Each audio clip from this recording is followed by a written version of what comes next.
Notice is hereby given of the regular meeting of the Board of Education of the Town of Westfield in the County of Union, New Jersey at 6 p.m. on the evening of Tuesday, March 28th, 2023 in Cafeteria B of Westfield High School, 550 Dorian Road, Westfield, New Jersey. The board will move immediately into private session to discuss matters rendered confidential by state and federal law, including personnel. The public portion of the meeting will resume at 7 p.m. The purpose of the meeting is to transact the regular business of the board and to transact any other business to come properly before the board.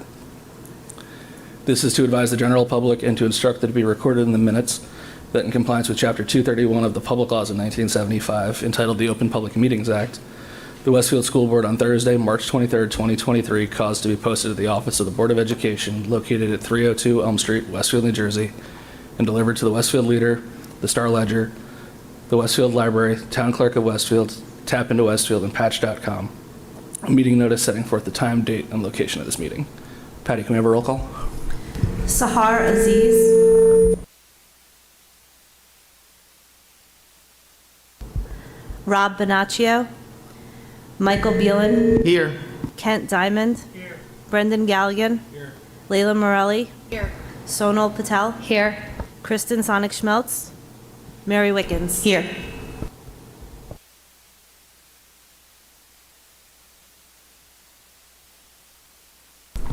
Mike, will you lead us in a flag salute? Sure. I pledge allegiance to the flag of the United States of America and to the republic for which it stands, one nation, under God, indivisible, with liberty and justice for all.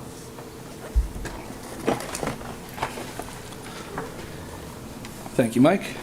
I ask the board to approve the following resolution. Resolved that the Board of Education move into private session for the purpose of discussing matters rendered confidential by state and federal law, including personal matters, and be it further resolved that any discussion held by the board, which need not remain confidential, and the results of the discussion will be made public as soon as practicable. Can I have a second? Thank you, Sonal. All in favor? Any opposed? All right, we're in private session.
All right, thank you all for bearing with us while we were in executive session. We're now back in public, and we'll open it up with announcements. Mary?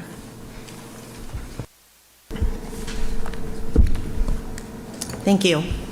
This is loud. This is a reminder that the Albert Anthony Cahill Foundation and the Matthew Thomas Torriello Memorial Fund, in partnership with the Westfield Public Schools, is hosting No One Saw This Coming, a parent program, on Thursday, March 30th from 7 to 8:30 p.m. at Roosevelt Intermediate School in Westfield. The keynote speaker is Stephen Hill, a renowned national presenter on substance use, prevention, mental health, and resilience. This presentation is free and open to the public.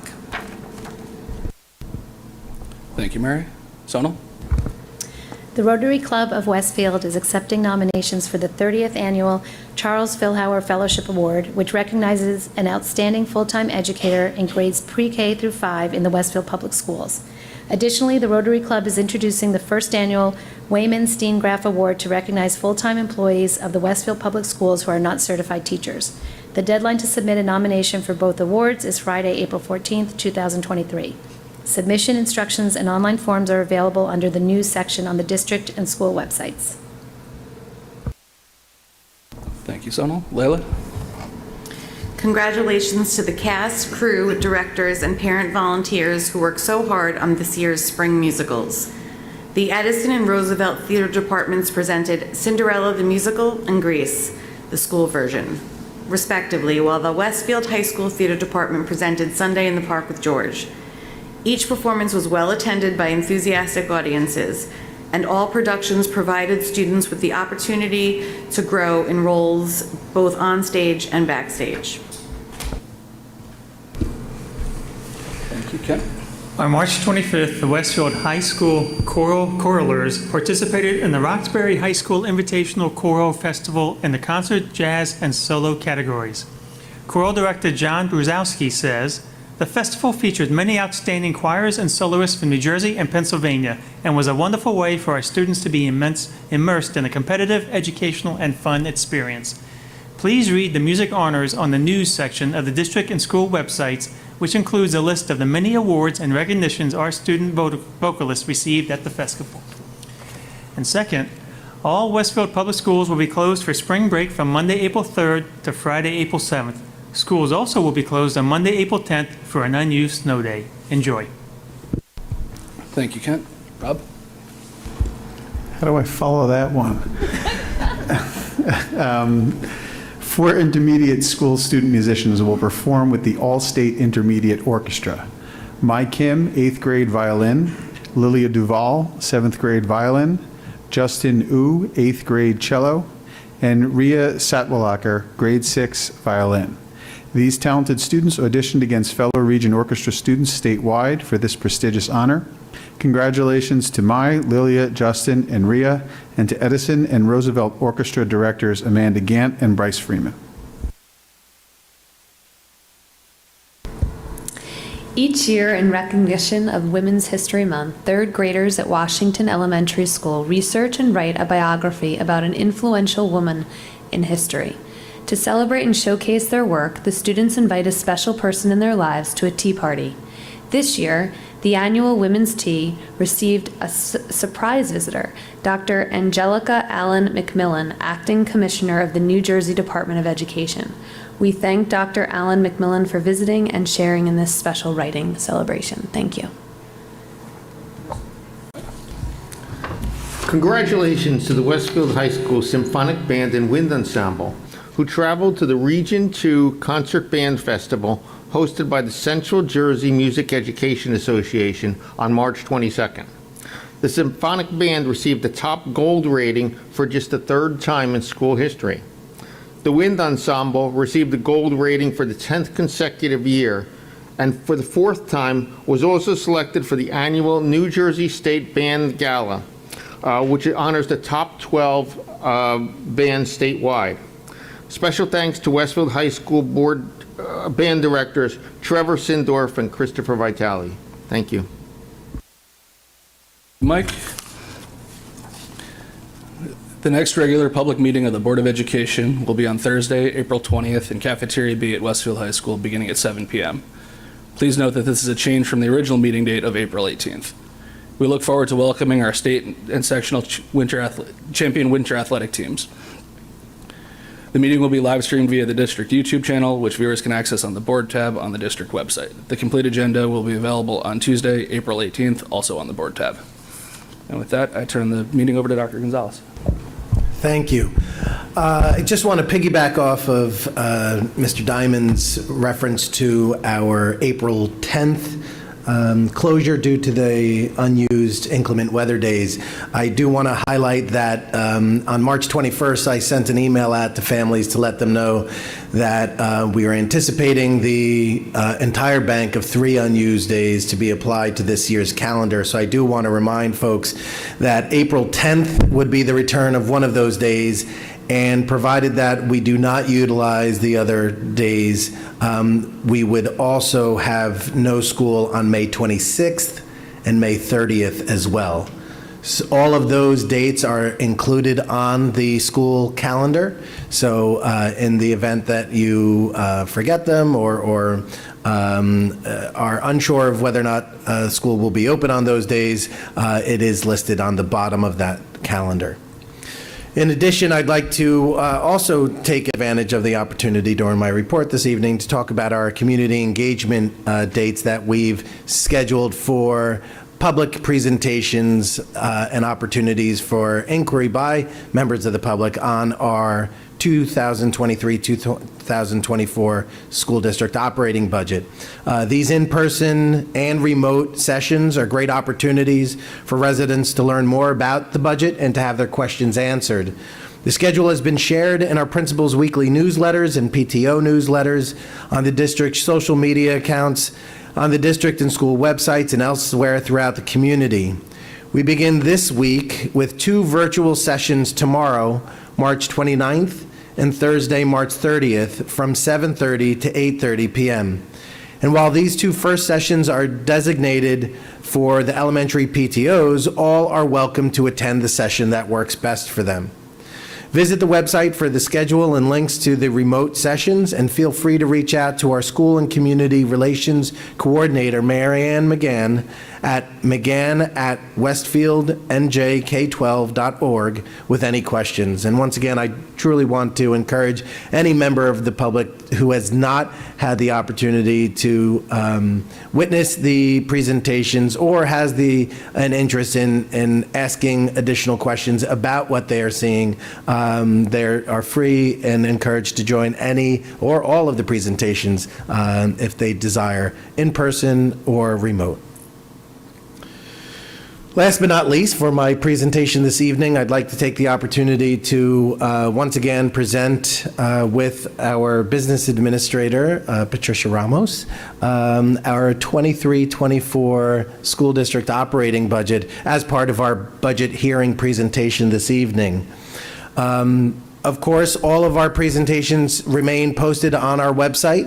With our budget presentations in particular, you'll note that all of the prior presentations were tacked on to the current presentation. So presentation number 1 had only 1 presentation. Presentation number 2 had both presentation 1 and 2, and so on and so forth up until what you see this evening. So I will not walk you through the 67, I think we're actually up to 70-something slides this evening, but we will begin with our presentation, reviewing what you see on the slide this evening, just quickly reviewing the history of school budgets, an anatomy of a budget, talk about our 23-24 priorities, and then go right into the budget vote overview. By now, I think many people in this audience, or many people who have seen this presentation, are very familiar with the timeline associated with school operating budgets. What you'll notice in this timeline is what transpired before 2010 in an environment in which the public had the opportunity to vote on school budgets annually. And in the time frame between 2000 and 2010, our average tax levy increase varied anywhere between 3% and above 7%, with an average tax levy increase of 4.9%. 2011, we noted a significant reduction in state aid that impacted all of the school districts throughout the state of New Jersey. And those reductions in state aid have not been made up ever since. Over time, the funding formula for school districts has increased, but all the money that had been lost since 2011 has not been regained. And as such, over the past 10 years, the school district has engaged in a variety of practices in order to make up the difference between what it's lost and what it needs. In addition, in 2011, 2012, the state offered an opportunity for school districts to consider a move of their April school board elections to November. And in doing so, that would eliminate the public vote on school budgets, provided that the school operating budget would not include a tax levy increase of more than 2%. With that in mind, the majority of school districts throughout the state moved to a 2% cap on their budgets without a vote on their budget. Even though that was happening at the same time that state aid was being reduced, it seemed to be the way that the school districts were going to be able to budget for this foreseeable future in order to create some certainty in how they funded their programs and their school districts for the foreseeable future. Unfortunately, what has happened since then is that our expenses have outpaced our revenue, and our expenses have outpaced the 2% tax levy cap that is based on our school operating budget. So for the past 10 years, since 2012, our school district has not had a budget vote, has operated within the 2% tax levy cap with eligible waivers when they were available, and has been able to make ends meet, keep our programs afloat, allowing our school district to continue to operate, offering athletics, extracurriculars, and academic offerings that meet our students' needs, but recognizing that that's becoming more and more difficult, and certainly with the pandemic, the needs of our students and our school district has increased greatly. We reached the point last year where, unfortunately, our district operating budget was no longer able to sustain what it needed to under a 2% tax levy cap environment.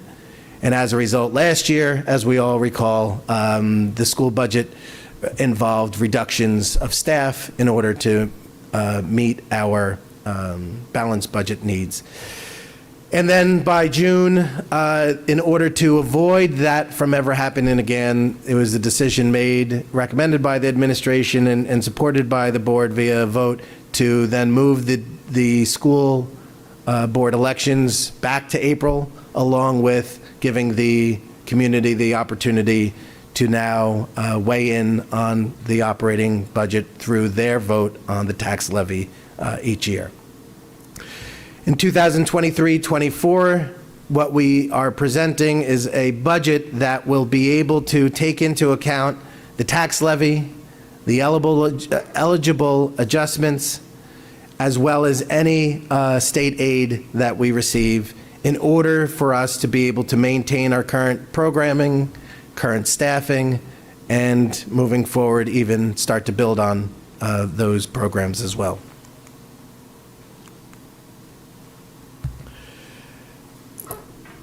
This graph here is just a visual representation representing to the left of that line the tax levy increases from 2001 to 2011, and then from the 2011 to the 2022-23 school year, everything to the right represents when the budget vote was eliminated and the operating budget was limited to the 2% tax levy increase, with the exception of those years where we did have access to those eligible waivers.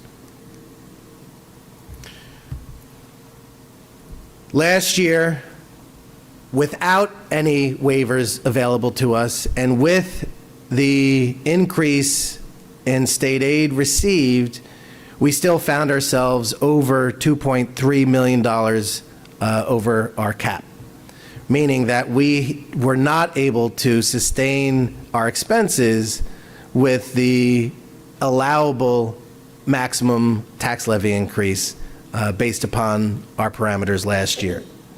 With that in mind, we move into this school year recognizing that our budgetary needs have not changed. We still build budgets. We still build budgets in consideration of federal and state mandates. We still build budgets based upon our district goals and our school-based needs. We still build budgets based upon community input in our strategic plan. So all of those things still factor into our district operating budget. And when you look at how that budget is spent, the majority of our expenditures find themselves in human resources. Our staff that fill our schools and our offices, who provide services, both direct and indirect, to our students. All of those salaries and benefits represent about 81% of how our operating budget is spent. All the other slices of that pie that you see there represent additional obligations for the school district, most of which are obligated through federal mandates such as the Individual with Disabilities Education Act, our IDEA responsibilities, as well as our state responsibilities to implement requirements under the New Jersey Department of Education. All of those are represented in either our outside providers, our transportation requirements, our out-of-district tuition, leaving really the clean repair, maintenance, technology supplies, really a small portion of our budget related to all of those things we need to operate our school district safely and efficiently. And then when you look at staffing, over 76% of our staff are those who have direct instructional responsibilities for students. Those are our special education teachers, paraprofessionals, as well as our regular education teachers, paraprofessionals.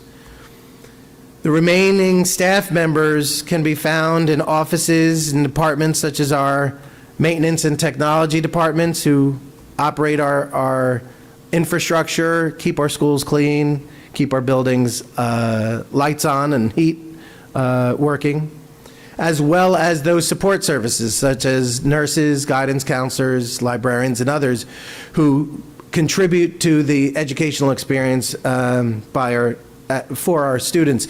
And then, of course, we have our principals, supervisors, administrators, and office staff who are all working to ensure that the work of the office as well as the work of our classrooms is supported effectively. All of those individuals are represented in the 81% staff portion of the expenditure pie that I showed earlier. Now, when we look at the sources of revenue, the majority of our expenditures are in human resources, but the sources of our revenue sees a similar majority, but in this case, the majority of our revenue come from the local tax levy, making up 92% of the revenues we have to support our operating budget each year. The other items that you see listed here include everything from our state aid to any interest, extraordinary aid, tuition, fees, anything that we can pull into our sources of revenue to pay for our operating budget, we do, but the vast majority comes in the form of the local tax levy. So I always want to make sure that we take time to revisit our priorities, because these were the priorities that allowed us to make our way through last year's challenging budget situation by ensuring that we were guided by principles that avoided impact on students, that sought to maintain existing programs and offerings, and that also respected the class sizes and course enrollment guidelines that have allowed our teachers and our students to engage in meaningful educational experiences without exceeding the capacities within our schools. And then in January of this year, we also included another priority, and that priority was to use the opportunity of the budget vote to seek support from our community in order to begin to expand our programs and offerings, more than just keep our heads above water, more than just maintain the status quo. So this evening, the board is going to vote on a final budget to be presented to the community for their vote in April. In addition to the core programs, core offerings, and core opportunities for us to meet our priorities that I indicated in the previous slide, we also have added 3 additional enhancements to our offerings. The 3 that you see here represent our comprehensive academic support program, comprehensive school counseling program, as well as our comprehensive ESL program. At a prior board meeting, members of our administrative team came and provided an in-depth overview, and I'm not going to be able to even come close to doing their presentations justice, but I do want to ensure that the highlights are not lost during this conversation. Beginning with our academic support program, as a school district, we're seeking to really differentiate our opportunities to provide academic support to all of our students, those in the classroom level and those that may require additional targeted or intensive instruction, depending on their needs.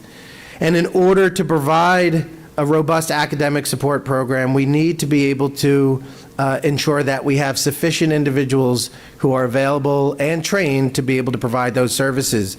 So in the presentations that were shared a couple of weeks back, actually I think we're looking at about a month back by now, we proposed 2 additions. Then these additions are added to our existing elementary academic support teachers. Our Achieve teachers at the K through 5 level provide support services.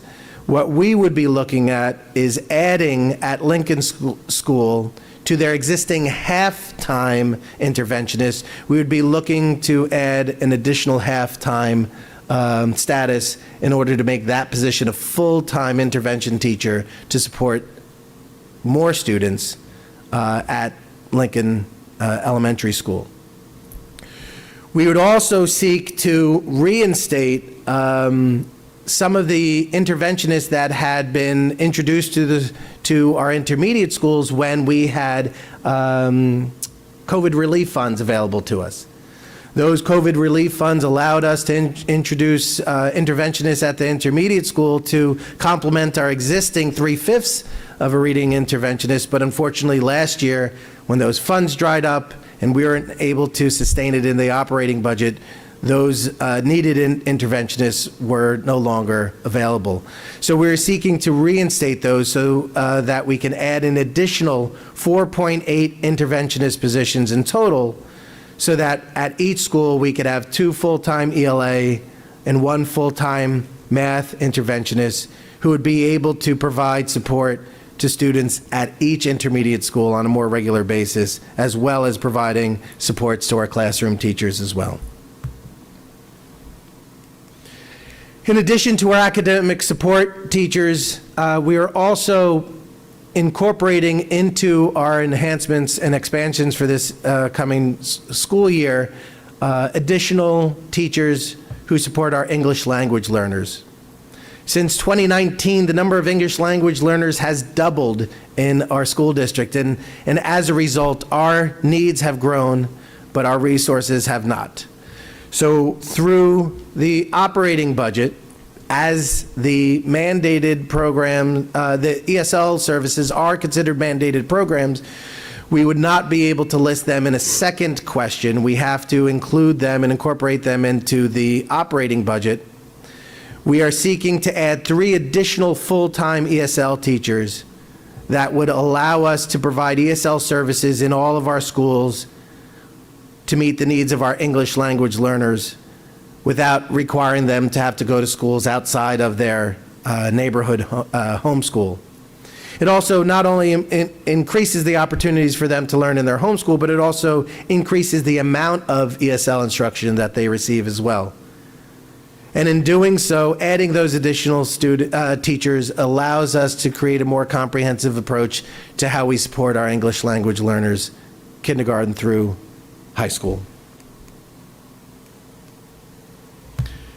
And last but not least, the additional expansion that we are proposing in this year's or this upcoming budget is a proposal to increase the number of school counselors we have so that at our elementary schools, intermediate schools, and high school, we have the ability to provide a comprehensive pre-K program that is focused on delivering curriculum, focused on providing responsive counseling, and providing support services to help our schools, teachers, and administrators assist our students with their academic and social emotional needs. So what does that look like for us? What that means is that we are looking at the elementary level to increase the number of counselors by 2 so that we can have 7 schools have 7 counselors. So we would have 1 dedicated counselor for each school. Currently, we share across schools. We would also seek to add an additional student assistance counselor for each of our intermediate schools so that they could assist with crisis counseling and second-tier mental health crisis counseling so that our existing school counselors could also continue to provide services to their caseloads that vary between 250 to 280 students. Student assistance counselors have a specific set of expertise as well as a license that allows them to provide this additional level of support and services. We also are proposing adding at the high school level an additional student assistance counselor. We were able to bring a student assistance counselor back into our high school after it had been cut several years ago. Through the use of the COVID relief funds last year, we were able to include that SAC into the operating budget to maintain that position given the needs that we have. And this is proposing adding another SAC to our high school, which currently services approximately 1,800 students. Once again, this is in addition to our existing counseling staff who will continue to provide their college and career counseling for students and now have the additional support of that student assistance counselor to assist with the more intensive crisis and mental health needs. So all of those additions, all of those programs that I described are all the things that we are looking to include in our budget. But what the board will be approving this evening will be the numbers, will be the dollar figures associated with it, and as will the budget and the tax levy increase that the community will be voting on. So I'd like to take this opportunity to hand the presentation over to our school business administrator, Ms. Ramos, so that she could run through the facts and figures. Thank you. So we haven't made any changes since the tentative budget. So the proposed expenditures and then the revenues on the next slide have not changed since the last budget.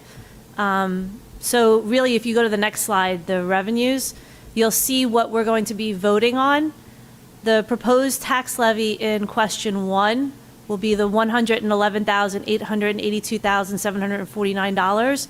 And then the second question, which is the interventionist, the part-time achieved teacher, and the guidance, are included in the $949,995.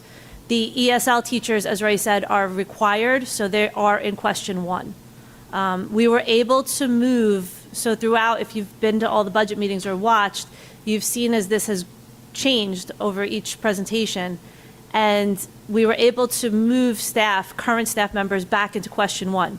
When we started this process, there was the fear that we would have over 20 current staff members that just didn't fit into the 2% cap. But with the additional state aid that we got of over about $960,000, we were able to move the balance of them back into question 1. It still will be voted on, but it will be in question 1 instead of question 2. Question 2 will just be the additional staff members now. Then if you go to the next slide, you have question 2.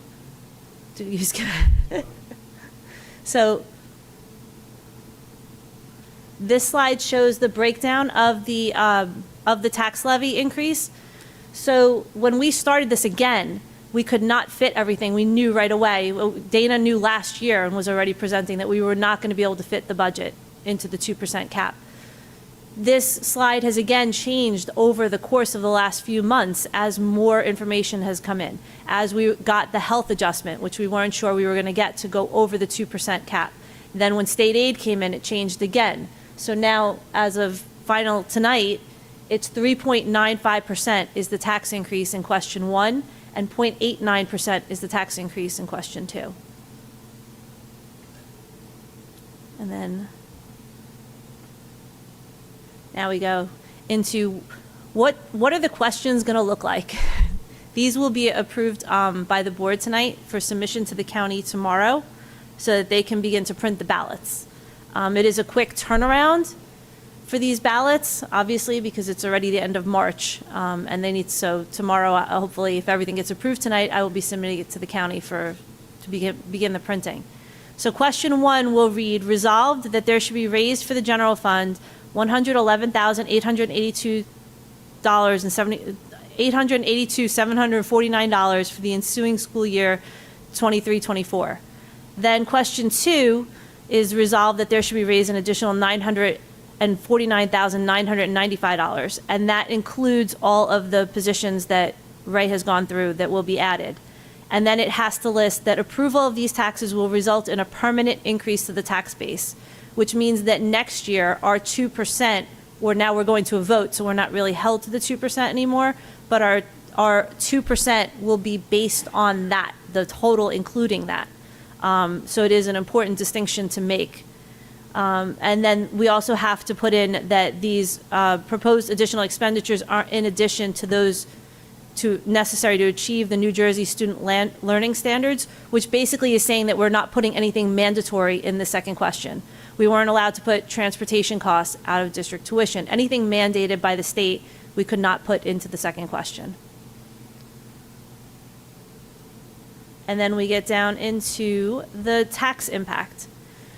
So based on the 3.95% and the 0.89% are the tax increase over the prior year. Now, what does that equate down to the average taxpayer? It equates down to, for question 1, an increase of $355 for question 1 and $89 for question 2, for a total of $444. What's to be noted is that the 355 and the 89, this takes into account ratables.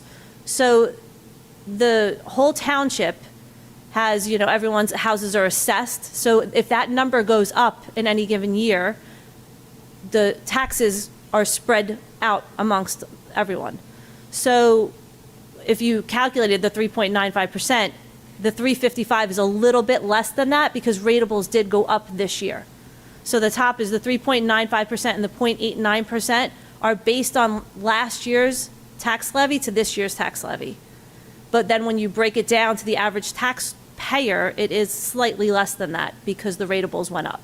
So each time new developments open, anything happens, the ratables can go up.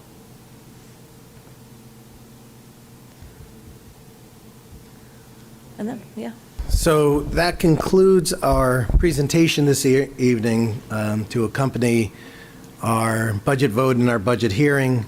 Certainly, throughout the process, this has been a collaborative experience in which the administration has worked together along with the board in order to be able to put forth a budget that we believe is respectful of the taxpayers and the citizens of the town, but also responsive to the needs of our school district, needs of our students, and certainly mindful of our need to continue to grow our program. So I just want to thank everyone up here on this dais who's been a part of this journey.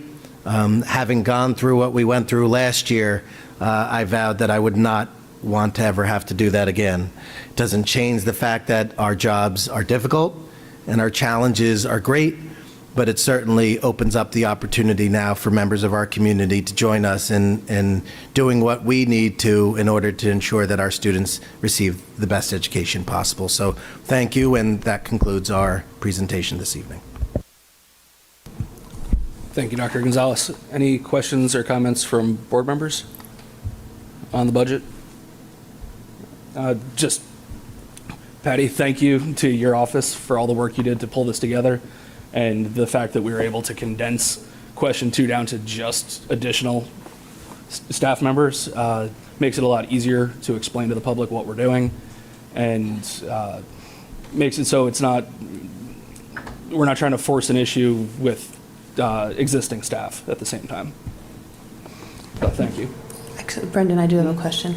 Patty, when we're trying to build our base, so when we get the additional 2% next year, are we working off the number of 129 million in terms of including state aid in that and all that? Are you understanding my question? Or off the 111? The 111 plus the 949,000. Okay. We will be building 2% off of that. It's just the tax levy from the prior year. Got It's it. not the rest of the funding. Okay.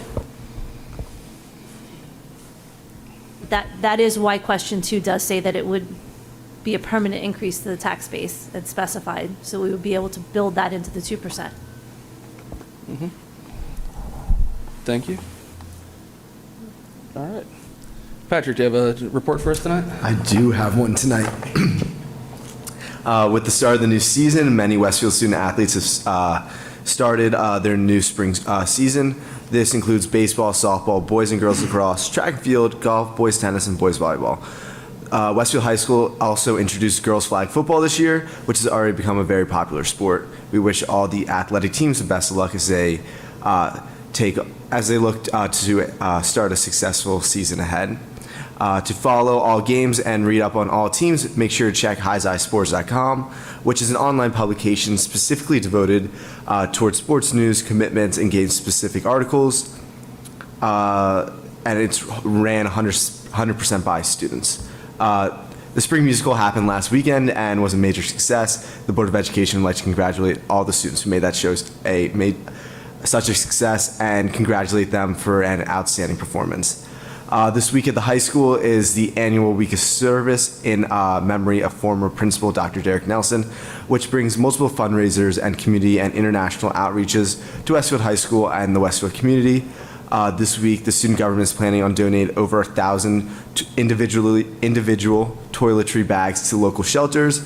They're also planning on donating enough money to help 60 students in Columbia get school uniforms and school supplies that they desperately need.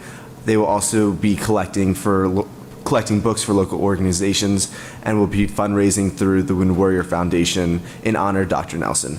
More information on these fundraisers and ways to access them can be found on the student government Instagram page, which is at WHSSJ1, or through the PTSO newsletter. And that concludes my report. Thank you, Patrick. All right, committee reports. SIP. SIP has not met since our last meeting, so we do not have a report. We do have an upcoming meeting this Thursday, so we'll have a report for the next meeting. Thank you. Thank you. Finance and facilities. Finance and Facilities has also not met. We do have a meeting scheduled for April 14th. I do want to mention there's been a number of emails that have come in regarding track and field. While there's nothing on the agenda regarding that, I spoke with Patty earlier, and she is reviewing the stipends for all sports over the coming year, but the budget, obviously, we're approving as is tonight, but she's reviewing all stipends. Thank you. All right, thank you, Mike. Policies? Policies also has not met since our March 2nd meeting. Tonight on the agenda, we are moving for second reading of policies 3232, which is tutoring services, 3340/4340 grievance, and 9400 media relations. In item B, we are introducing for a first reading, we're asking to repeal and replace 9400 with 9400.1 as the updated Strauss-Esme version will be added to our policies. Our next meeting is April 23rd. Thank you. Any questions or comments from board members on committee reports? All right. During this portion of the meeting, the district residents and staff are invited to address the Board of Education on agenda action items only.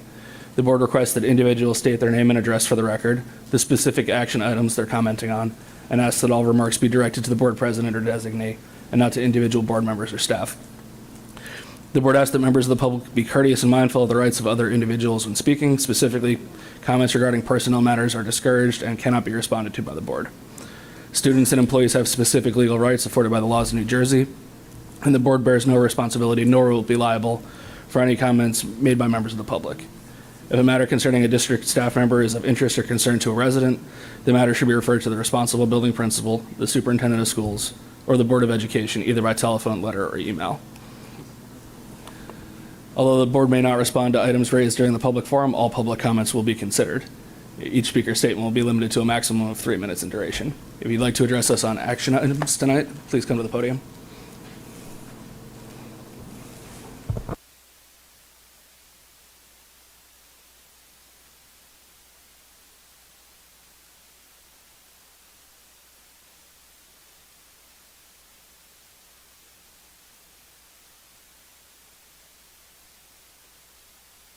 Thank you. I'll start again. Jean Lemberg, 528 Grove Street. I have concerns related to the Finance and Facilities Board action items D and K. Item D asks BOE members to approve the submission and acceptance of the New Jersey School Climate Change Pilot Grant in the amount of $6,600. I applaud your efforts to secure the grant as a way to ensure that Westfield complies with the New Jersey Student Learning Standards, which require climate education to be included across all content areas. However, I believe the people who are most in need of climate education are the Board of Education and Town Council members who voted in favor of replacing the 6-acre natural grass field at Edison Intermediate School with 250,000 square feet of plastic grass. That decision shows a stunning lack of awareness about the link between plastics and climate change, and also the social justice issues related to the manufacturing and disposal of plastic products.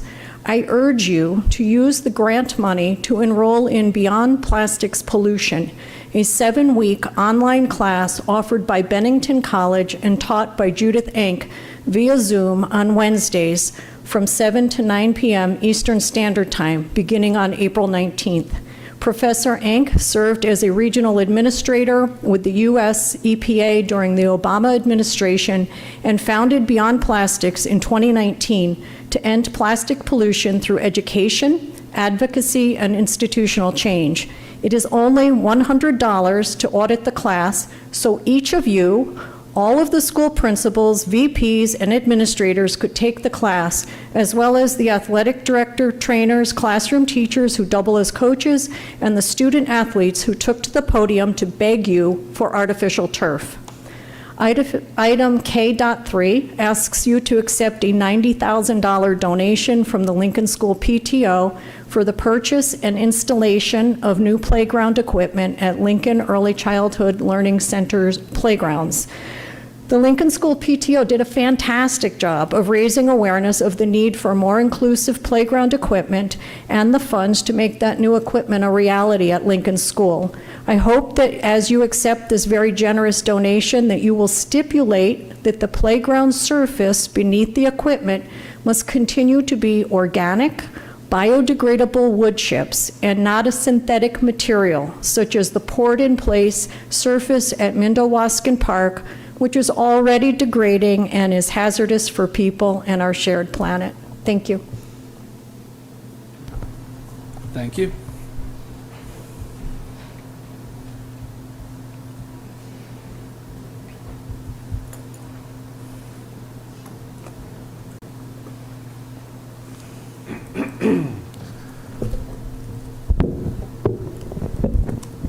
Kyle George, 605 Shore Hills Court. I want to comment on the school budget vote.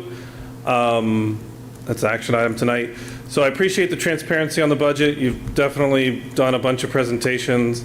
I hope people are paying attention. Judging by the turnout and the number of views on the YouTube video, I'm not convinced that enough people are paying attention to what's going on with the budget. So I think there's still some get the word out effort that is that's required. I have a specific question about professional development for next year. I was wondering if you could break down what the funding is for professional development and what PD it will be used to fund. In the past, quite frankly, we've seen issues with PD priorities relative to the real needs of students and teachers. And I'm curious if there will be any PD on the responsibilities, for example, of teachers and administrators to report observed or suspected substance abuse problems with their fellow employees. For example, what to do if it's common knowledge that a teacher has drugs in school so that something can be done before they OD on fentanyl in front of students. So can you please elaborate on any PD plans for next year? Could be this, could be something else. It'd be really great to see a breakdown on what professional development is planned. Thank you. Thank you.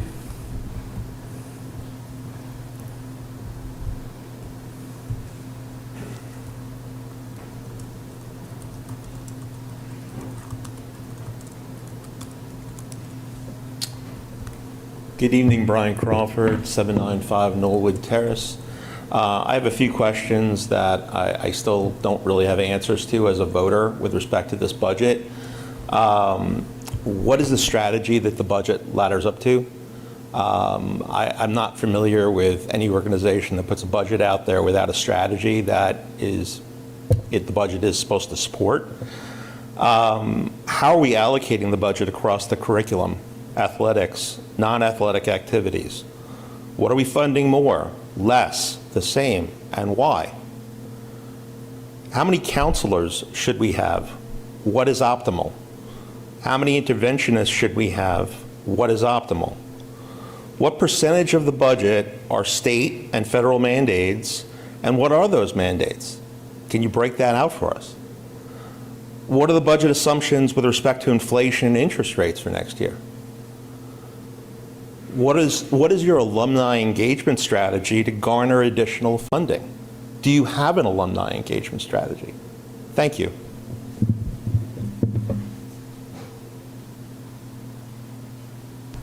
Thank you.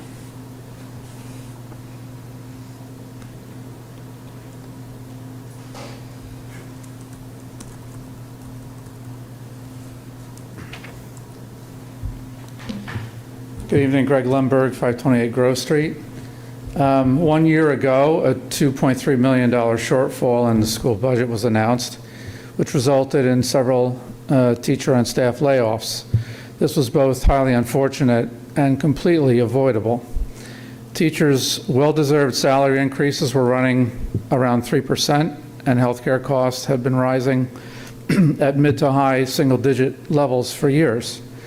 It should have been obvious long before 2022 that the 2% annual cap on tax increases created an unsustainable situation.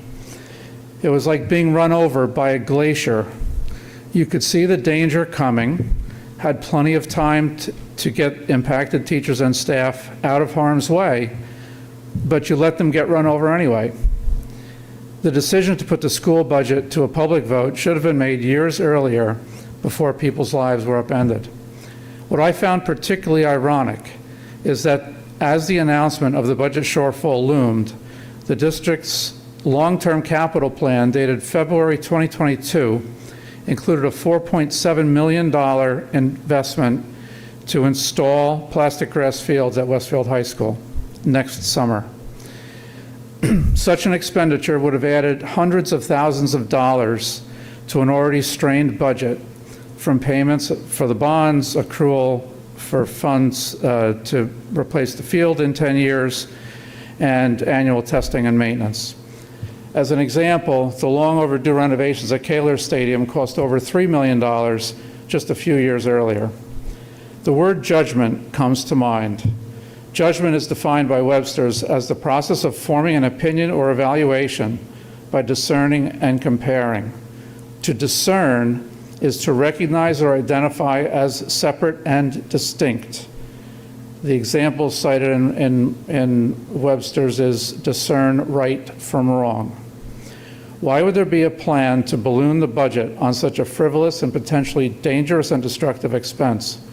Why not prioritize academic and infrastructure needs, such as renovating science rooms, implementing top-notch climate change curriculum, or repairing leaking roofs, things that would benefit all students?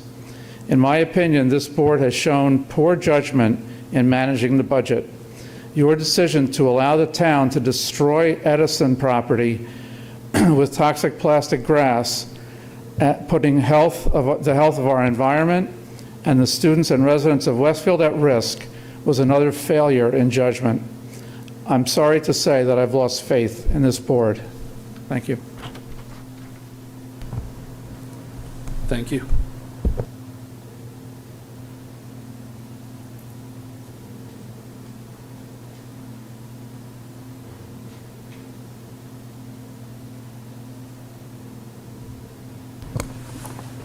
All right, seeing nobody else come to the podium, this first public comment session is now closed. There will be a second session at the end of the meeting. I ask the board to approve the March 7th, 2023 board meeting minutes, the March 7th, 2023 executive session minutes, and the March 20th, 2023 special board meeting minutes. Can I have a second? Second. Thank you, Kent. All in favor? Aye. Any opposed? Any abstentions? Okay.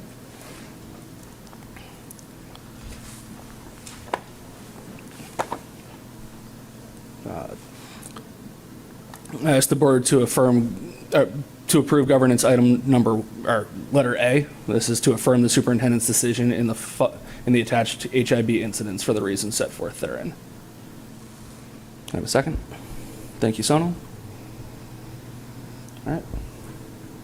Ready? Yep.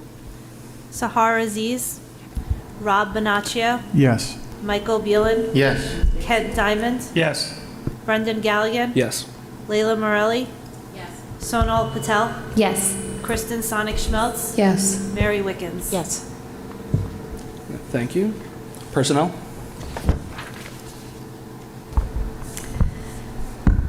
I'd like to move items A through R under the Personnel section of tonight's agenda. Can I have a second? Second. Thank you, Kent. Dr. Gonzalez, would you like to say a few words?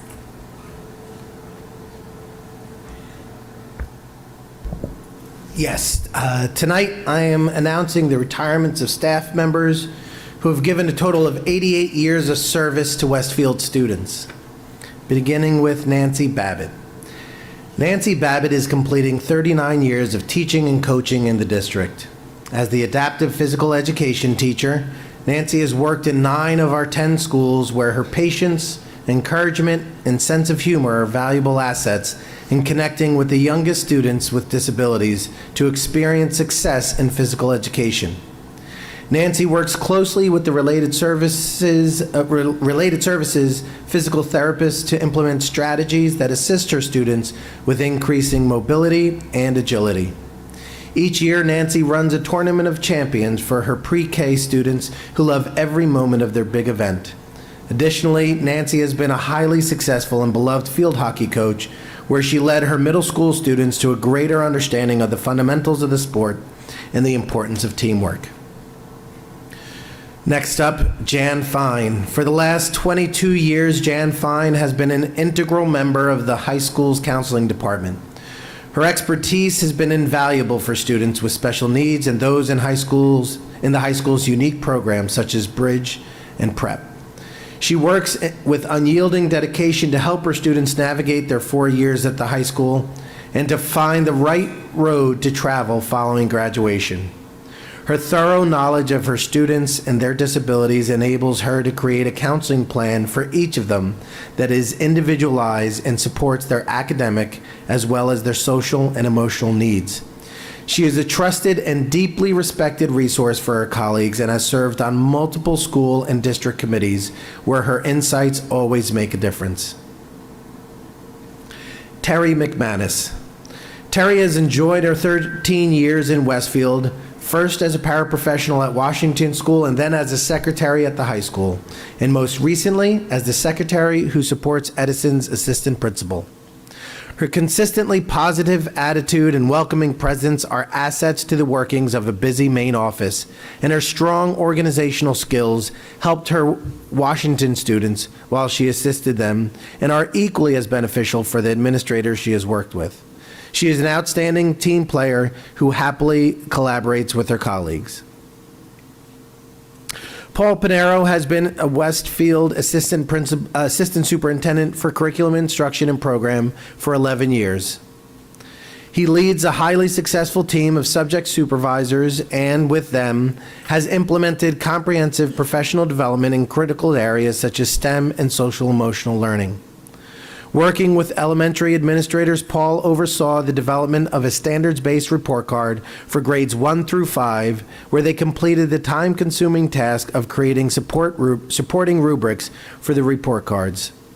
During the pandemic, Paul and the supervisors worked tirelessly to support teachers in order to provide quality instruction for Westfield students. Paul has supported the district's ESL, basic skills, and gifted and talented programs, keeping the needs of students in those areas a high priority. We wish these staff members happy and healthy retirements. Thank you, Dr. Gonzalez. Patty, I just noted the list of retirements does not have a letter attached to it. Oh, okay, So let's just call it S, okay. so we don't have to renumber everything.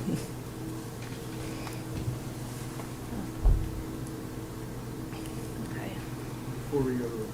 Yeah. I don't know if, oh, there we go. Much better. Thank you.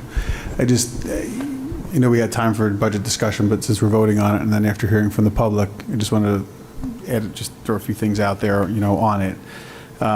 We have, in the presentation, one of the things that I noted very much in the superintendent's presentation was the priorities section of the slide. And that slide had words, first 3 or 4 priorities had words called avoid, maintain, and guidelines. And that's how we've been budgeting for years because of a number of different factors, okay? And that's been sufficient, which is also a very boring word for how we should be describing our education. I was very happy to see the 4th part of it where we said expand. And making that move to a public vote, which is really putting the biggest amount of the public's tax dollars in front of the public to vote up or down. What it is every expenditure that this board is doing is a step in that direction. We've heard a lot about the creativity. Where are we going? What are we doing with this? What are the plans? This is step 1, and I've talked a lot about state requirements and what they require of us. But one of the things I want to make sure is out to the public is the process that the state goes through in assigning aid and how late that comes for budgeting purposes. The budgets that we put together are very much I don't mean to say something wrong, but we're still in personnel and we didn't vote yet. Oh, I'm sorry. I thought we were on the budget. Oh, gosh. Sorry about that. I was on a roll. I'll hold that for last time. Sorry about that. I was waiting to see when you were going to bring it back. I to wasn't personnel. going there. I thought we were down there. Sorry about that. But I need a little bit more, yeah. Sorry about that. To be continued. Thank you. Sorry about that. This will be a vote on items A through S. Sahar Aziz, Rob Bonaccio, I'm just going to say yes. Michael Whelan, Yes. Kent Diamonds, Yes. Brendan Galligan, Yes. Layla Morelli, Sonal Patel, Yes. Kristen Sonic Schmeltz, Yes. Mary Wickens. All right, now we'll move on to budget and stuff. Mike? Sure, I ask the board to move items A to N for finance and facilities. Do I have a second? Mike, can we segregate out the budget vote? Sure, let's do that. Okay. First, we'll do the budget vote. We're doing the final approval of our budget and the ballot questions that we submitted to the County Board of Elections as part of item A. Do I have a second on item A? Second. Kent. Thank you, Kent. Do I have any further discussions regarding the budget? Rob? Rob? What a shock. So what I should have done is taken the hint from our technical folks and not that the microphone should have never been turned on to begin with, and then never scrolled too far ahead. So my apologies for that. But I'm excited about this, I guess. So sort of where I was going with this is, we, in this budget process, we get a lot of stuff way too late. We get state aid numbers way too late. We get a lot of aid on the healthcare way too late. But we end up using too much of that aid to actually get our budget where we need it to be. The fact that we can put everything that we're doing now, everything that we're maintaining in question one, is to some extent the result of the fact that we're getting some of this stuff back from the state. And that puts schools as a general matter in a very precarious position, because if you think about it, you can only budget for so much to start. And then you wait and hope that you get enough in your pocket not to have to make cuts. And that puts the budgeting process, it puts the creativity of folks who I can tell you, having sat through our strategic planning meetings, we are not for lack of that from among our faculty and staff and our administrators regarding things that they would like to see and like to see develop. So I think, in connection with this vote, and I think I said it last year and I'll say it again this year, we need to start talking more about how we work with the state directly to get this process back in shape and get it to a point where our administrators and our staff aren't trying to budget for something that they hope comes and only to find out later a sigh of relief that we can actually spend our second question expanding. We need a lot more lead time for stuff like that. It's not a functional or useful process. And I know it's what we've had in the past. I know it's what we've had to deal with. But if we're going to start moving forward and start making changes, we've got to start making changes, here. We've got to start supporting the creativity here. But we've also got to support making it easier for our folks to be creative. Because again, we're not for lack of that. I can tell you one of the questions that came up was, well, where are we going with this? What's the long-term goals here? So we've had 5 or 6 strategic planning sessions, which I know are going to funnel into action items. In fact, we started doing that at our last meeting. And the amount of creativity and thought process that I saw there was excellent. I know from among the Finance and Facilities Committee that Kent and I sat on, and Brendan as well, hard requests for expansion of the high school to include VOTEC and industrial arts programs. Hard requests to expand not just one field, but the many other fields that we have here that would allow a level of flexibility for all teams to practice in different areas. Hard costs for expanding buildings so that we can better keep our special needs students here in district and provide services for them. It went on and on. Requests to look at our high school scheduling to make scheduling processes easier for students. How do we expand facilities to increase and expand extracurricular activities in facilities? All of these things are where we're going. But unfortunately, it's a lot easier to tear down than it is to build. If anybody's ever renovated a kitchen, right, you're out of your house for a month. For a half a day, it takes them to take the kitchen out, and it takes another, 29 days to get it built. we've had the demo for a while now, and this budget to me makes our first step in getting things a little bit rebuilt. So we have a new counseling director in. We have an ELA, an English as language, a second language supervisor in. We have all these individuals coming in saying, this is what we need to get us to, in some cases, minimum standards, in other cases, to get back what it is that we lost, because we were dependent on aid in some cases, right? The ESSER aid gave us some of those interventionists that we're putting back into place, which is a good first step. So I think we're getting there. I'm certainly supportive of the budget. Going to vote yes, but I want to make sure that the public sees this as this board taking a first step, not to keep maintaining, but as a first step to start expanding, and to do so intelligently and with the right amount of support that we have. So I hope the rest of that part was good. I'm sorry to jump ahead of the game over there, but at least suspension is good. So thanks.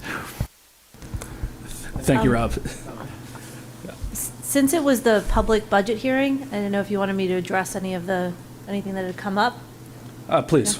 No? Okay. Yeah. As far as like the mandated versus non-mandated costs in the budget, our budget is majority mandated. Like all our special ed services are mandated. There's not a lot of extra, as you saw in one of the slides that was presented tonight. Supplies come up with 2% of the entire budget. You're required to have maintenance for your buildings. So that's not, and there's not a lot of extra in Westfield built into the budget. There's not a lot of your construction work, all of that was coming through capital reserve funds that were put away throughout the years.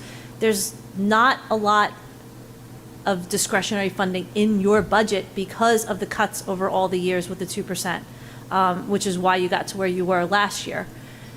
So there, as far as what's mandated and not, I mean, if you went to the state would tell you only need one nurse for the entire district. That's not feasible with the mandates that the state then puts on the district's nurses to complete in a year. So it's not that easy to just say like, oh, well, this is mandated, not mandated, because a lot of the mandates are unfunded. So I just wanted to make that clear. As far as long-range facilities planning, our architect does do plans for us. They have in the past. We haven't done one since I've been on in district yet. But, and they did include an overall view of the entire district. I know one project was mentioned that is not included in the budget. The turf at the high school is not included in next year's budget. The only capital reserve withdrawal that we will have is the $5.8 million for Roosevelt facade. That's an estimate on the total project cost, but we will be going to bid on that shortly within a month. Yeah. Thank you, Patty. The high school field has been on our 5-year facilities plan for 10 years. It's always been year 5, and every time the document gets updated, it gets bumped out because it's not a priority. It's just something we don't want to lose focus of, so it stays on the document. Document's a couple years old, so if that's what's circulating around, it does look like it is in next year's budget. It is not.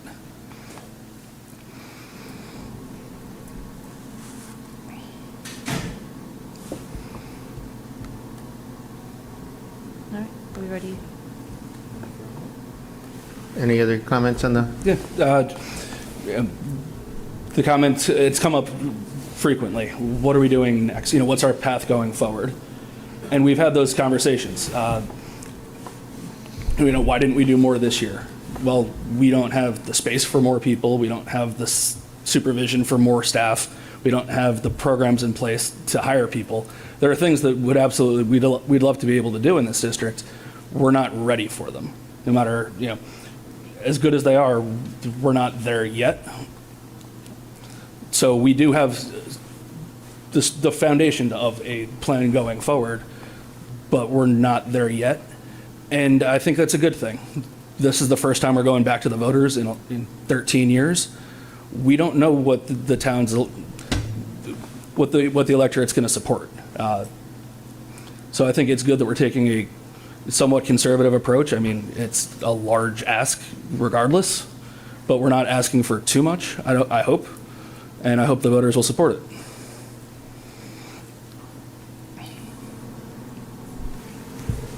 Any other comments on the budget? Yeah, I think I echo what Rob and Brendan's saying. I think this is a good first step. We're being reasonable and rational about it. I think, especially after the pandemic and COVID, we identified guidance counselors and interventionists as a serious need, and we're addressing that in this budget.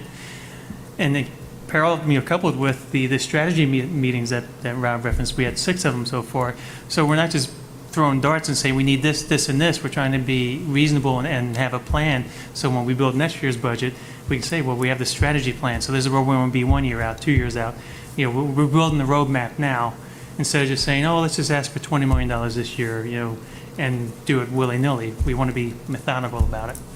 So I think it's a good first step. Ray, when will we have that roadmap? When's the anticipation?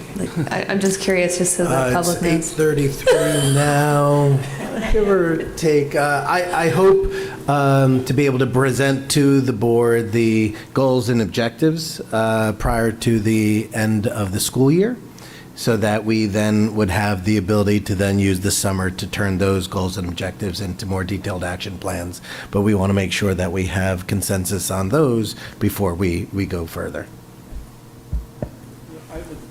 Is this working? Yeah.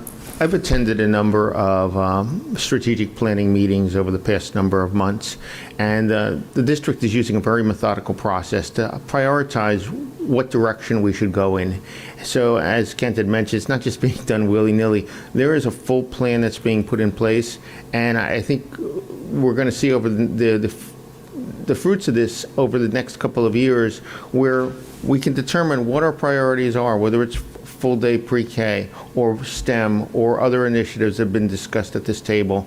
And hopefully now that we have gone beyond the 2% budget, we'll be able to go and expand those programs and see those programs that we've been waiting on, especially pre-K for a number of years, hopefully come to fruition. Anything else? Okay. Penny, can we vote on item A for the budget? Sahar Aziz, Rob Bonaccio, Yes. Michael Beelin, Yes. Kent Diamond, Yes. Brendan Galligan, Yes. Layla Morelli, Sonal Patel, Yes. Kristen Sonic-Schmeltz, Yes. Mary Wickens. Thank you. I ask the board to move items B through N for facilities and finance. Do I have a second? Did somebody raise their hand? Sonal. Sonal. Thank you, Sonal. I just want to point out a couple of things. As was mentioned earlier, for item D, we're going to be approving the New Jersey State Climate Change Grant in the amount of $6,500 to be used to purchase compost bins and send science teachers to the New Jersey Warming Climate Professional Development Workshop at Rutgers. And also I want to highlight some of the donations. We've received a total of $99,213.36 worth of donations over the past couple of weeks.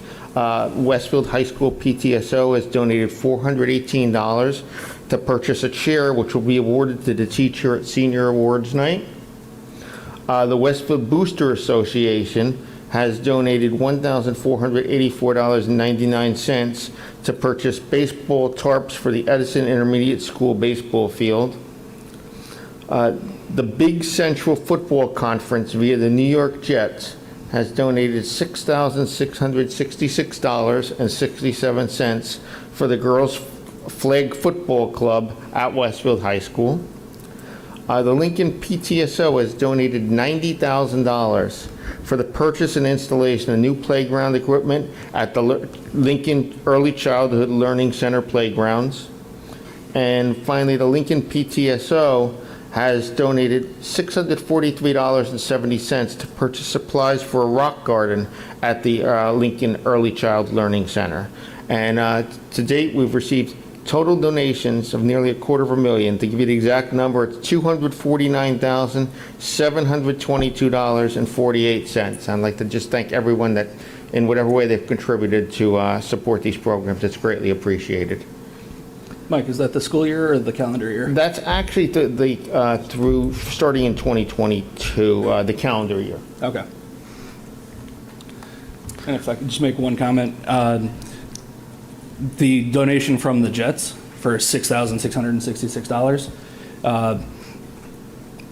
It's a really exciting program that's starting up. Westfield's in the first year, or joining in on the first year of this pilot program that's being funded by the Jets, the Giants, and the Eagles, covering high schools all over the state of New Jersey, with the intention and the support of the NJSIAA to have a varsity sport of girls flag football. They need a couple of years, by their bylaws, it needs to be operating as a club for a couple of years before that's feasible.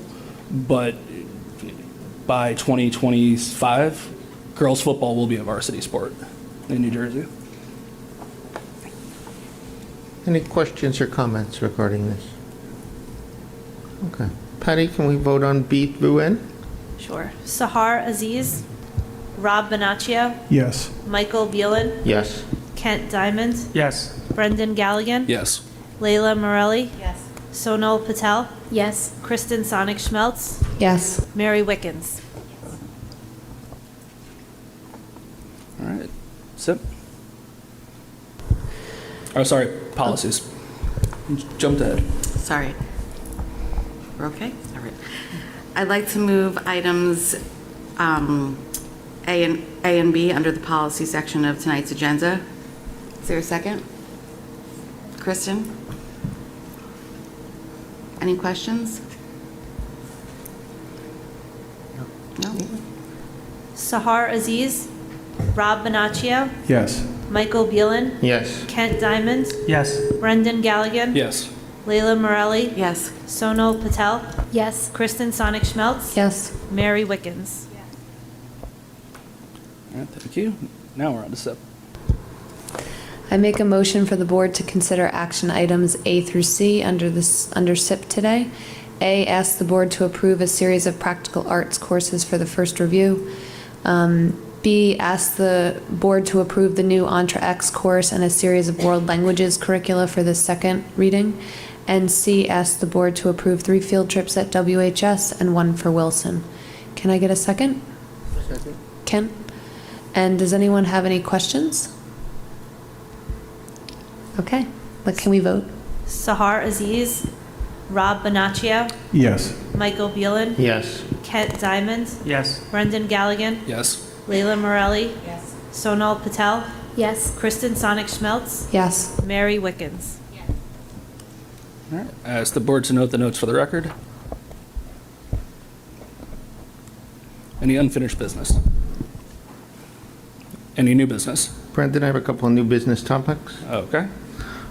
First, I just want to understand from a policy standpoint, what's the board member attendance policy? Board members are expected to attend board meetings and committee meetings.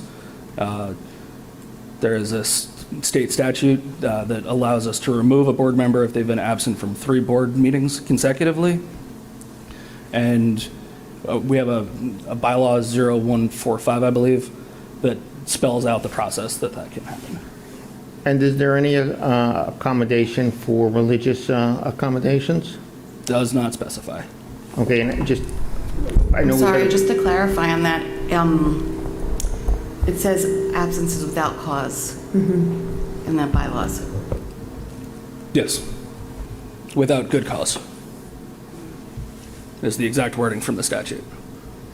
And I just want to understand, has there been any request for religious accommodation to the board or to Patty or to Dr. Gonzalez in regard to making a request for an exemption or making accommodation for a meeting to accommodate any kind of religious request? Last year, Sahar requested that we adjust our meeting start times to account for the end of the fast of Ramadan. We were able to accommodate some of that. And was there any request made this year?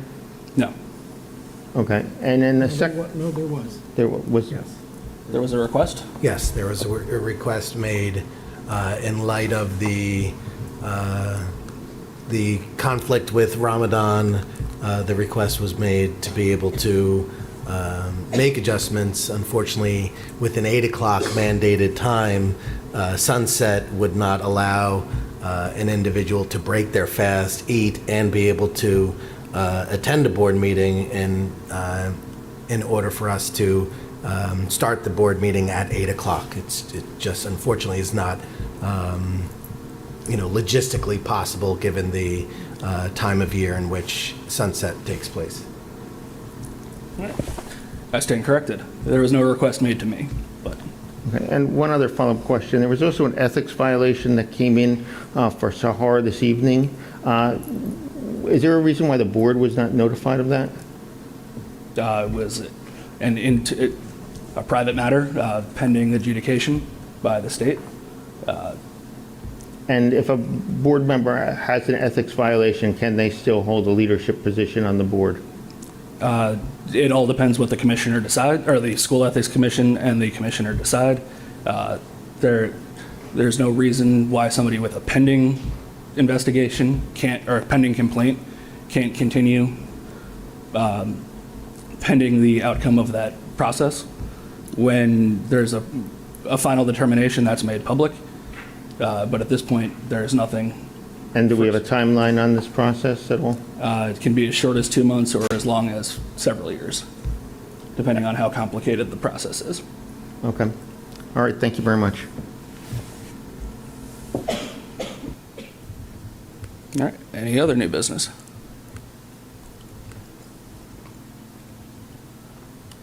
Any liaison reports? Yeah, I have a couple, I think at the right time. So first, there was a meeting of the high school PTO since our last meeting. I like having Patrick here because he generally handles most of the report for the high school PTSO, which is fantastic and does a great job attending. So I think I gave you credit last time when you weren't here, so I'm going to give it while you're here in person. In addition to all of the different things, including the week of service that Patrick talked about, there was a pretty long discussion among the PTSO about the budget.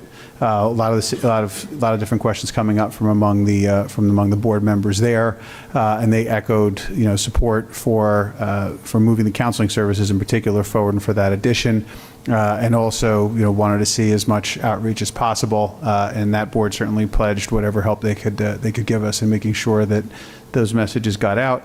My second is I happen to be the liaison to Franklin School. I just wanted to report a very successful Franklin Bash this past Friday.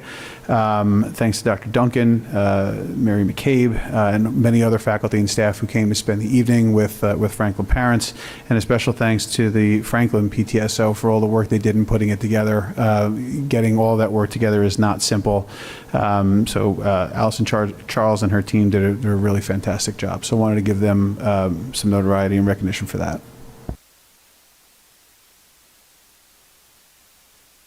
Thank you, Rob.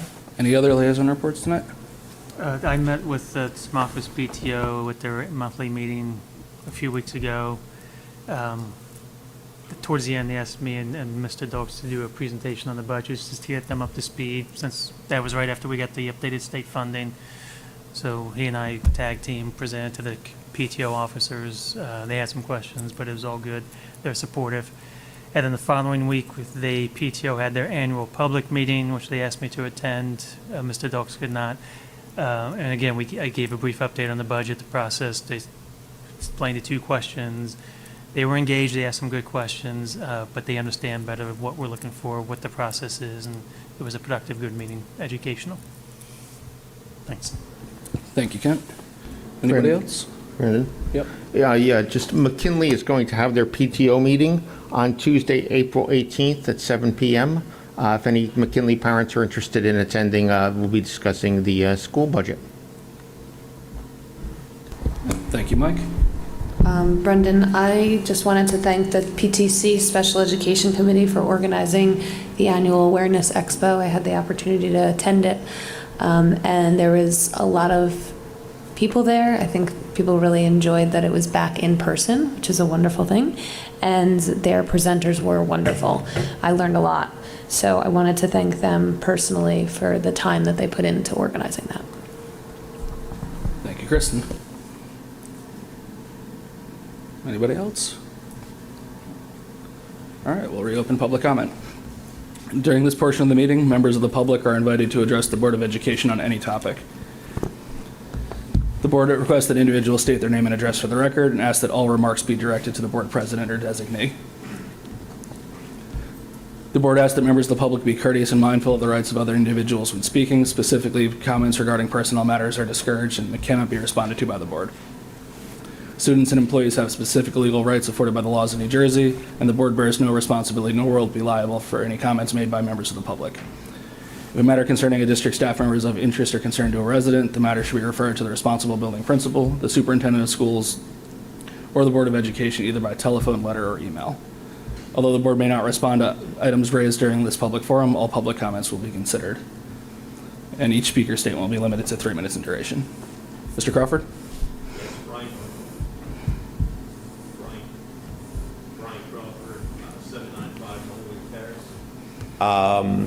Had a question about HIB incidents. Noted that it's on the agenda every meeting.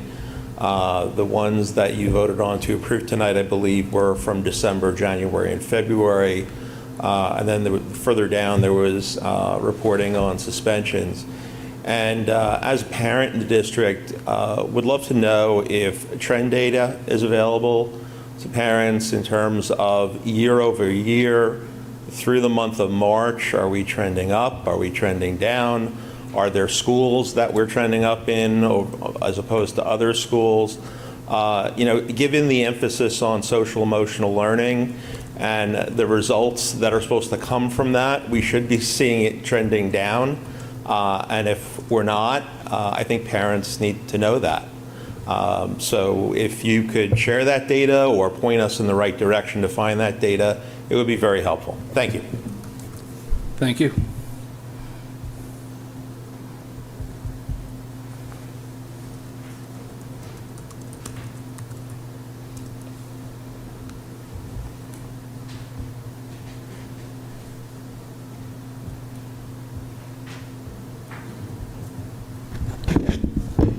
Hi, my name is Julia Grimes. You may remember me from, 1730 Summit Avenue.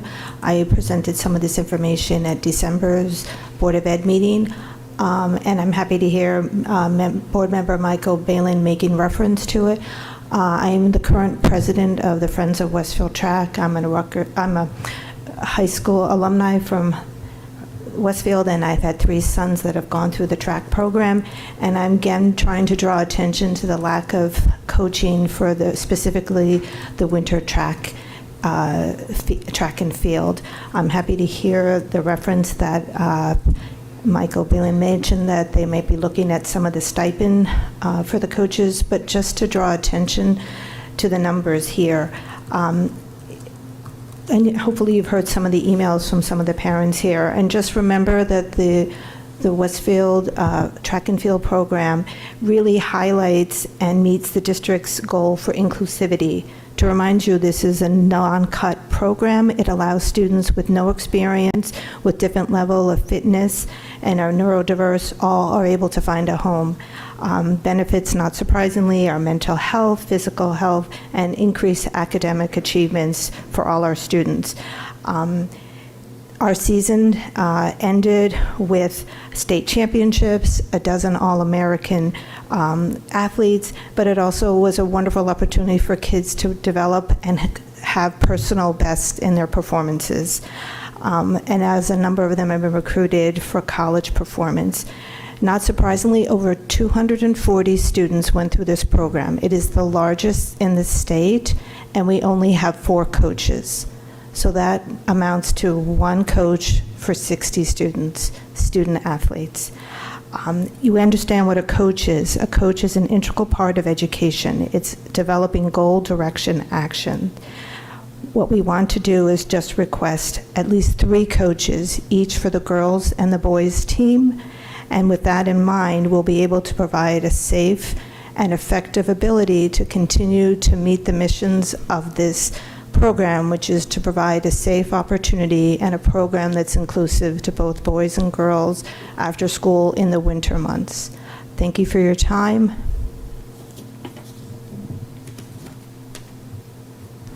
Thank you.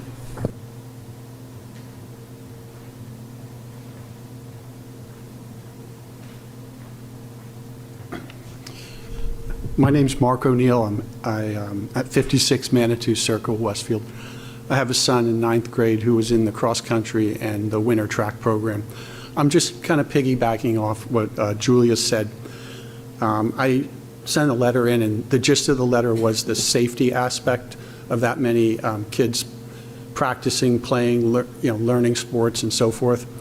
But I wanted to just point out another angle. So at the beginning of the track and the cross-country seasons, there's a handout, which is a summary, and they actually call it rules. But they're not really rules at all.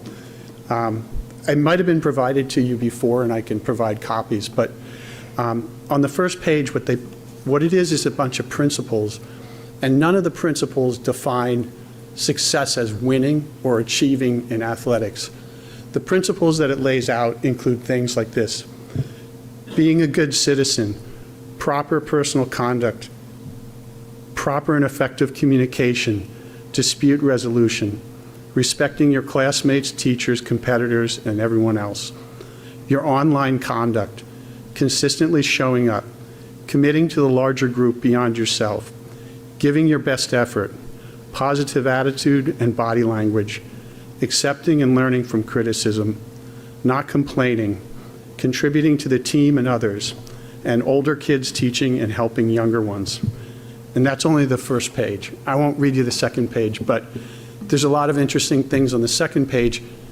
A guy pointed to parents and how to support your child effectively in an athletic program, but it really goes to letting them develop and become contributing people in society. It doesn't have that much to do with sports. I'm just wondering if there's any other sport that has this kind of emphasis on these things at the school, or has as much effect in terms of the numbers of students. As Julia pointed out, it's totally inclusive. Anyone that's willing to come out and run and try and work, it doesn't matter your performance, you will not be cut. So you get to be part of a group. And I think that all of those goals are things that the school should put full support behind in terms of a pretty modest increase of one coach for the boys team and the girls team. That's it. Thanks. Thank you.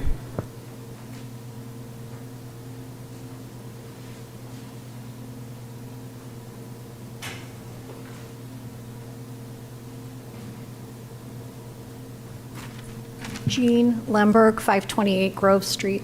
Earlier this evening, I urged you to enroll in Beyond Plastics Pollution, a 7-week online class offered by Bennington College and taught by Judith Inc. via Zoom. I also would like to urge you to watch a recording of the Beyond Plastics webinar, Plastics Impact on Human Health, featuring Dr. Philip Landrigan, Director of Boston College's Global Public Health Program. He is a renowned pediatrician and toxicologist. You can register for both Professor Eng's class and watch Dr. Landrigan's presentation online at beyondplastics.org. I also would like to remind you that it is not too late to look at your decision to put plastic grass at Edison Intermediate School and to rethink your idea of putting plastic grass at the high school. I'm sure that if you were to attend one or both of these presentations, the 7-week class or the 54-minute video that's available at beyondplastics.org and also on YouTube, that you would have the courage and the knowledge to do the right thing. Thank you. Thank you.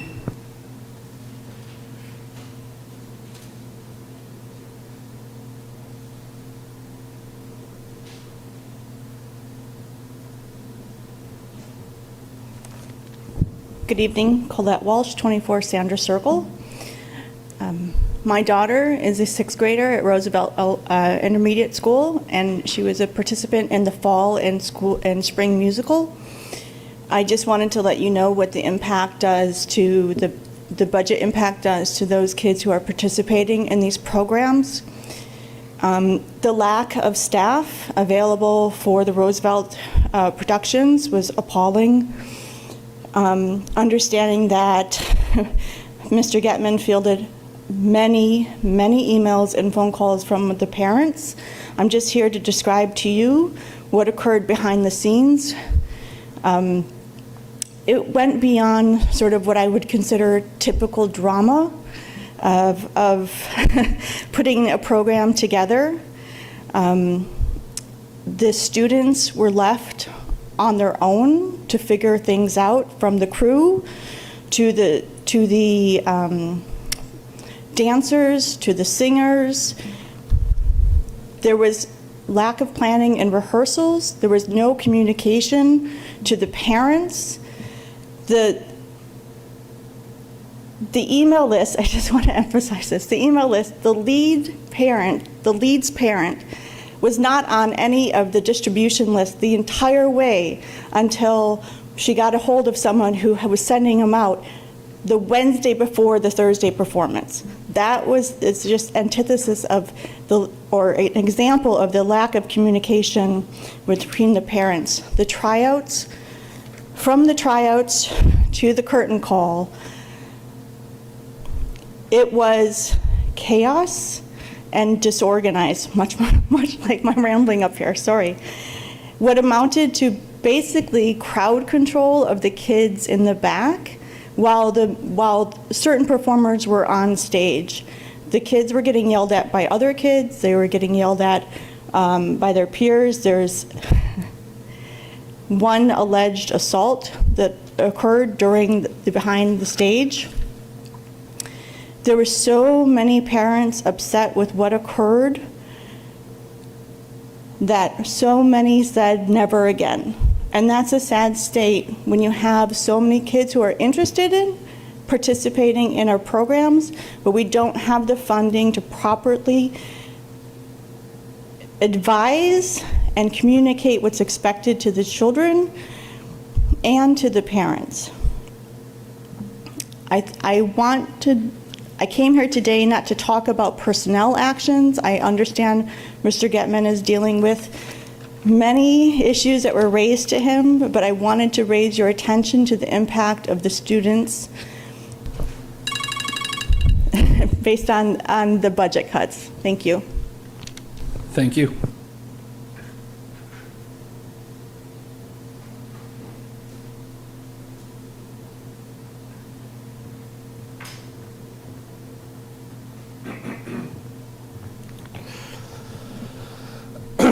Kyle George, 605 Shore Hills Court.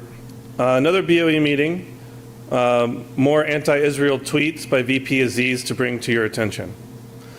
Today there was a retweet which says in part, quote, Israel's apartheid rule over Palestinians, end quote. And on March 14th, there was a retweet that VP Aziz retweeted, which says, quote, Israeli protesters take to streets to safeguard master race democracy. The protesters seek to beautify an Israel that has always been nothing more than a predatory settler colony that grants racial privileges to Jewish colonists, end quote. At the last BOE meeting, I spoke about the Palestine in Praxis pledge that VP Aziz signed after becoming a member of the BOE. I won't repeat what I said because I don't think I can say it any better. I invite anyone interested to go watch the March 7th BOE meeting starting at timestamp 1 hour 38 minutes. But to recap, in the Palestine in Praxis pledge, the signers pledged their commitment to anti-Israel practices in all aspects of life, particularly in academia and education. We continue to see repeated evidence of this commitment. How many more examples are necessary before this board takes some sort of action? Thank you.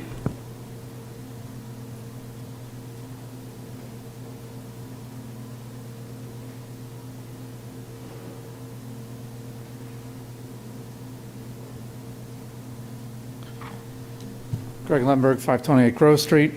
The disastrous decision that this board made last November to approve the Edison Field project will negatively impact the Edison School property, our environment, and potentially the health of Westfield students and residents forever. This board was presented to by well-informed, well-educated residents about the environmental issues associated with plastic grass playing fields and the potential health risks posed to humans, particularly developing adolescents. Techniques for improving the existing grass fields were offered as alternatives to plastic grass. The environmental issues, and you've all heard the litany before, include off-gassing of greenhouse gases, carbon dioxide, methane, ethylene, heavy metals, microplastic pollutants, PFAS and other toxic organic compounds, the inability to recycle the worn-out fields, creation of heat islands, and the destruction of a natural carbon sequestration system. The health concerns range from elevated risk of lower body injuries, concussions, and heat exhaustion, to more sinister risks, including cancer from exposure to dozens of known carcinogens, endocrine disruption, nervous system toxicity, impaired reproductive development. This information was not only provided by residents, but also in several letters that you received from medical professionals and researchers, including Dr. Sarah Evans from Icahn School of Medicine, Dr. Diana Zuckerman from the National Center of Health Research, and Dr. Sarah Jean Royer from the University of Hawaii Center for Microbiological Oceanography Research and Education. Rather than listening to well-researched concerned citizens and PhD experts in the health and environmental fields, you decided to discount the risks. You decided to listen to the greenwashing from the mayor, the town council, and the unregulated artificial turf industry. You listened to student athletes who wanted better practice fields, and all they knew to ask for was plastic grass. You effectively decided to play Russian roulette with the environment and the health and well-being of Westfield students and residents. What you failed to do was to openly and transparently communicate to all Westfield parents about the scope of the Edison Field Plan and the known and potential environmental and health risks that the project would bring. This was another failure in judgment, in my view, and another reason that I have lost faith in this board.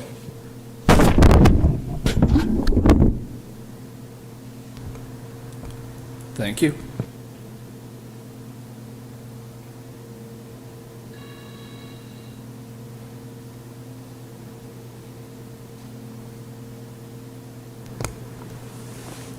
All right, seeing no one else come to the podium.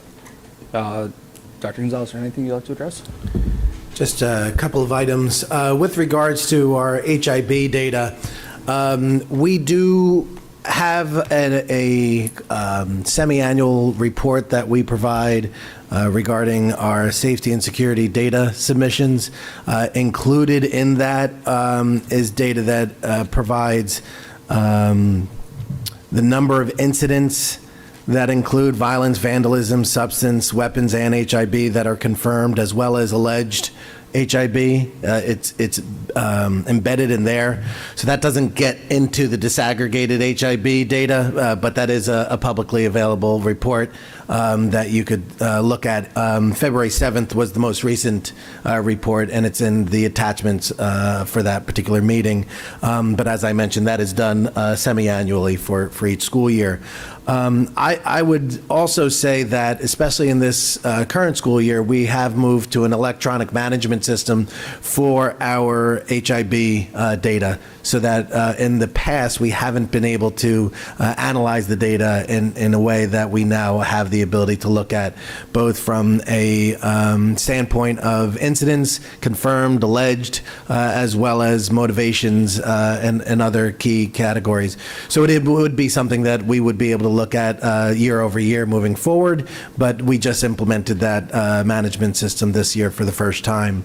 One thing I would throw as just a word of caution or just observation in the world of harassment, intimidation, and bullying is that without a doubt there is a seasonality to it. As you can imagine, you know, when kids come into the school year, they may be behaving in a way that over time, after months and months and weeks of being in school, they start to get tired, behaviors start to change. We often see those behaviors possibly ramp up around near the holidays when vacations are coming. Certainly around springtime, it seems to erupt as well as we approach the end of the year. But I would also say that in our review of our data, we're also looking at how are we doing in terms of our investigations, in terms of our training, how are we able to provide any additional support so that we are appropriately implementing the Anti-Bullying Bill of Rights and our HIB policy. So the data that we would collect would help us sort of reflect on that, so that just because we have a lot of cases investigated doesn't make that a good thing or a bad thing. Just because we have cases that are founded doesn't necessarily mean that's a bad thing insofar as we're doing our work to try and identify those instances so that we could intervene and then hopefully also provide training and programming to support and prevent it in the future. So the data that we use is going to be invaluable in order to help us defend against bullying in our schools. But I would certainly, not qualify it as good or bad, but as data is intended to be used, it would inform us in our efforts and something that we would want to continue to do moving forward. So as we continue to experience the work of our anti-bullying specialists and our counselors in the schools, we hope to continue to raise awareness about anti-bullying efforts and as well be able to continue with our programming to support our students' safety and security in our schools. The other item I wanted to mention was in reference to the Roosevelt musical. I do want to just clarify there were no cuts made to the budgets as it related to our extracurricular activities, especially at the intermediate level. So any of the concerns that were raised are certainly things that warrant further insight and investigation. And as has been indicated, the principal is aware and is involved. But I did want to clarify and make sure this was not a result of any cuts that were made to a budget that resulted in any lack of funds for our intermediate school musicals. All right. Can I have a motion to adjourn? Kristen, second. Sonal? All right, we are adjourned.